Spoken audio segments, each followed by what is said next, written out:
Hey, what's up guys, Justinvels here, and today I'm back with another commentary video, but this video is going to be a bit different. Today, we've got a movie review, and you might be thinking, what movie is this guy going to be reviewing? If you've read the title and looked at the thumbnail, you'll be knowing that I'm going to be talking about the new Demon Slayer movie that just came out. Well, Justin, this movie's been out for a while. Why are you just doing a review now? And if you couldn't tell already, I come from the UK, and we ended up getting that movie on September 12th, so leave me alone, alright? If you like more content like this, don't forget to like, comment, and subscribe to the channel, and without further ado, release the intro! So, you might be thinking, the movie just came out, why is this guy already making a video? Don't worry, if you're thinking this video is going to be a spoiler review, it is and it isn't, but I'm going to start with the non-spoiler version, and then we're going to get into the spoiler bit. Don't worry, I'm not going to be one of those guys, you'll know when I'm about to spoil, because there'll be a huge spoiler alert, and I mean a huge spoiler alert, you wouldn't even be able to miss it if you tried. So, let me give my honest opinions of this movie. The movie, animation-wise, is really good. It's youthful. I don't really think they've even fumbled once when it comes to animation. I will say this though, if you're coming into this movie and you haven't watched the previous seasons, get out! Get out! Get out! Okay. Get out! Get out!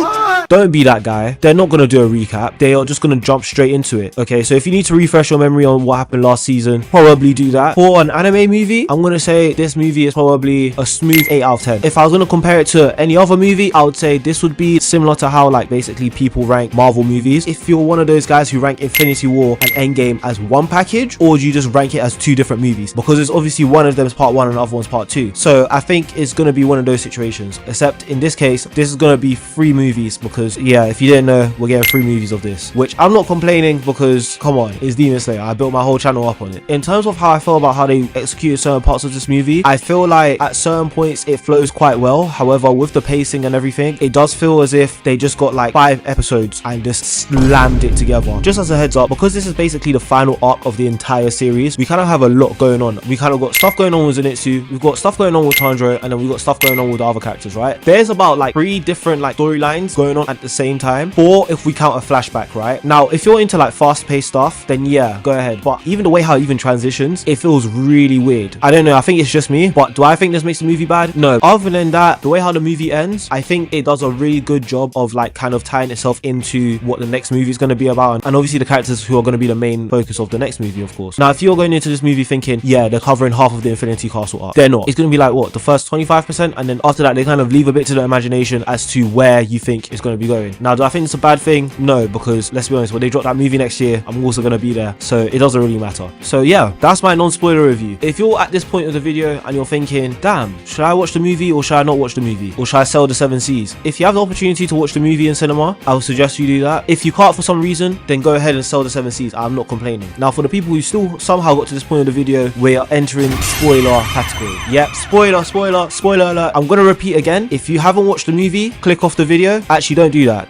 Stay, just like put the video on mute, okay? In terms of the spoiler aspect of the movie, I have a couple issues. They're not mad issues, they're decent, okay? Number 1, Tanjiro being on Fraud Watch, okay? I get like the last bit of the manga, a lot of things started getting pulled out of thin air. Reading it was already a bit ridiculous. For example, like the X-ray vision stuff with like Akaza. In what universe does training or breathing really hard equate to being able to see through bones and stuff like that? It doesn't really make any sense. I'm gonna be so real. Is this nigga serious? It's one of those things where stuff like that happens, but then we have things also just like the effects not being a real thing. It's just special effects. Like they just swing their sword really hard. Like, are you really trying to tell me that Zenitsu just stood on the wall vertically and just propelled himself really fast? No, he didn't do that. I'm sorry, there was a whole lightning thing there. That's real. I don't care. If we're talking about MVP of the entire movie, I'm gonna say it's my boy Gyu. That guy was putting in a shift and a half. Even in the manga when I read it, I didn't fully give him my respects because I thought he's a water Hashira. He's supposed to do what he's doing. But the fight between him and Akaza, I'm telling you, it was so beautifully animated. It came to a point where the light that was just glistening from like the shadows and stuff, it looked real. And I know I say that with certain things, but like seriously, I think the team did really well with that, so I can't really complain that much. My biggest issue with the entire movie is Akaza. This man should be put on Fraud Watch. This guy is ridiculous. Upper Moon 3, he's gotten his head cut off. He finessed his way through the Rengoku fight, which again, I think everybody still holds that to heart. And then he finessed his way through this fight as well. well. Tanjiro cut his head off. Somehow he managed to reattach his head and go through a villain epiphany, which I don't even know if that's the power of plot or good writing to some degree, because at the end of the day, there's no amount of Naruto swing set backstory you can give me for me to feel sorry for this guy. However, his backstory made me feel some type of way. I had to let the war works go for a bit, but then I had to lock in. Just because you're a guy who was a bum in the previous life does not mean you should terrorize people in the next life. Well, I guess the current life, I guess. I don't know. I think he kind of realized he was a fraud and he just kind of just destroyed himself, which was a bit counterintuitive. I don't really know, to be honest, because in the show and even in the manga, they reiterated multiple times that, hey, if you're gonna cut a demon's head off, you're gonna need this special blade that is like somehow soaked in sunlight, or you're gonna need to have, I don't know, the sun itself. I thought it was just a bit weird, like that the demon blood art could kill the demon itself that used it. It was a bit of a headache to me. It didn't really make any sense. At this point, I was just thinking, what else could they do for me to just not like this character even more? And then I realized they gave this man a 40-minute flashback. Yes, a 40-minute flashback. Now, you might be thinking a 40-minute flashback is not that bad until you realize his backstory is quite similar to all the other demons and everybody else in the show. It was so bad to the point where I think this was the first demon that even Tanjiro didn't feel sorry for him. Do you know how bad of a guy you have to be for Tanjiro not to feel sorry for you? This guy feels sorry for everyone. But yeah, that's just a story for another day. Now, in terms of the other stuff that went on in the movie, it was very clear with the choreography and the fight scenes that they had A1 Pictures help them. And for those of you who don't know A1 Pictures, they're the guys who animated Solo Leveling. And that show, despite my issues with Solo Leveling, the fight scenes are really good. And when they jumped on the Demon Slayer movie, a lot of flashing colors. At some points, I didn't know what I was looking at, but I just knew the pink beam was losing to the green beam. And I thought,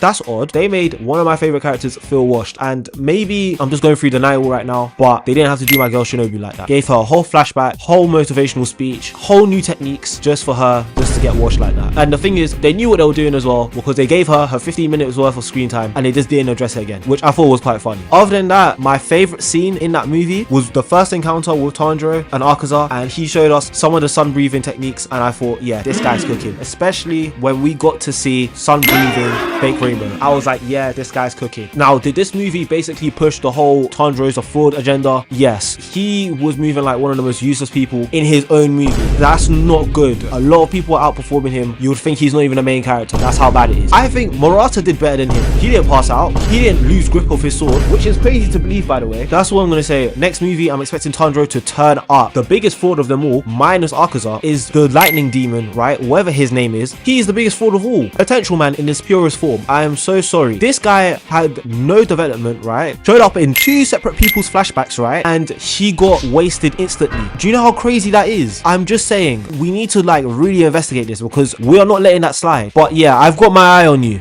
Well, not anymore because you're dead, but you get my point. Anyways, guys, that's the end of the video. If you like more content like this, don't forget to like, comment, and subscribe to the channel. And I would like to say thank you so much for the 200 subs. I know it's been a while, but you guys have been running it up on the shorts, running up the videos, liking and commenting, and I don't know what to say, man. Just keep subscribing. If you got a second account, subscribe. If you got a third account, subscribe. If you want to comment. If you want to like, but don't dislike the video though. But yeah, am I doing too much? Bro, just end the video. Yeah, peace.